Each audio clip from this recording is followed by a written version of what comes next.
Le robinet à images, ça se calme pas. Quel débit cette semaine! L'essentiel, on vous l'a dit partout.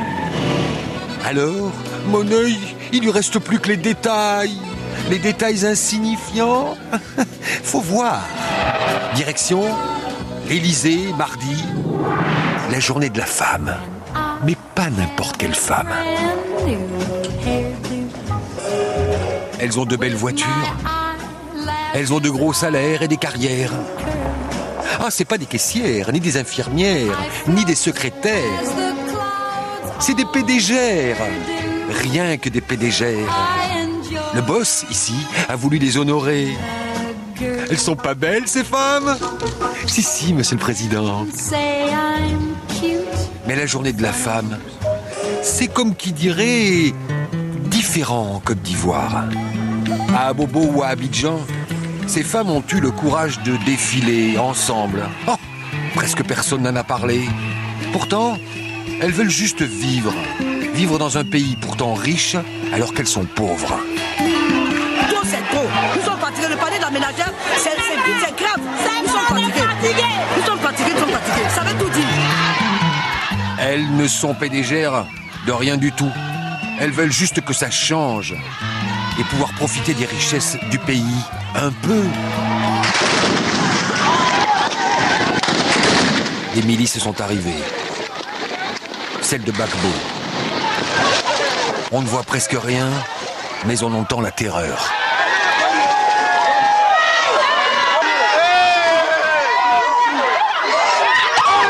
La marche des femmes est terminée.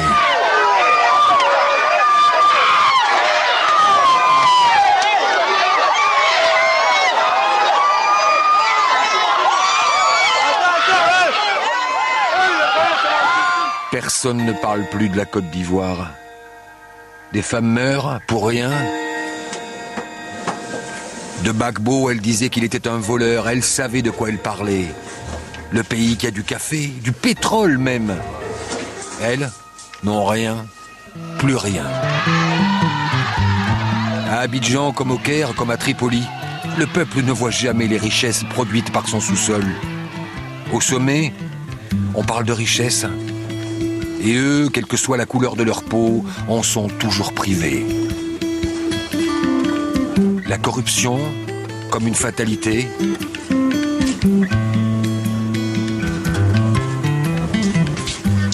Pourtant, avec l'argent qu'on leur donne à ces gens-là, comment ça se fait? Tenez, 1,60 le litre, alors vont devenir riches, non?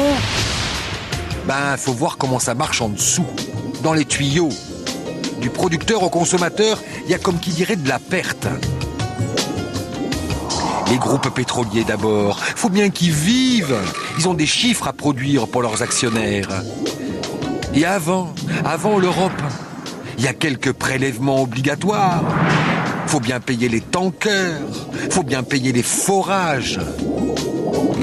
Et chez les pays producteurs maintenant, il y a les caisses de l'État, généralement tenues par des mains peu scrupuleuses.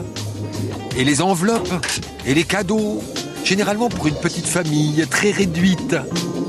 Alors, après toutes ces pensions, il reste rien, mais alors rien. Le peuple reste collé au sol, tandis que le pétrole s'envole. Et nous, en France, on fait quoi? Eh bien, on nous distrait. Cette semaine, 2 ministres d'un État fauché nous font croire qu'ils peuvent quelque chose.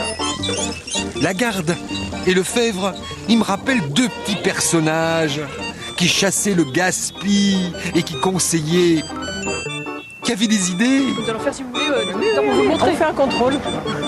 Font un contrôle. Si. Ils regardent les prix, comme on mate un sapin de Noël au mois de mars. Et ils y peuvent rien. Alors ils communiquent. Convocation de presse, présent. Et la ministre leur tient la porte. Devrait se méfier. Puis viennent les idées. Faut pas pousser. Le premier, c'est de veiller à ce que la concurrence joue bien. faut consommer malin et puis il faut aussi prendre un certain nombre de précautions dans sa conduite pour conduire éco. C'est pas une blague, c'est pas un gadget. Heureusement qu'elle le précise. Et donc sur le site prix-carburant.gouv.fr, chaque consommateur peut aller vers la station qui pratique le prix le moins cher. Des fois qu'il y a des consommateurs qui choisissent la station la plus chère. Mais ils ont que ça à dire, alors ils répètent.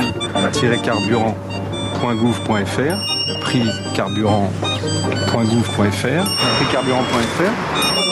Ça mange pas de pain, la com.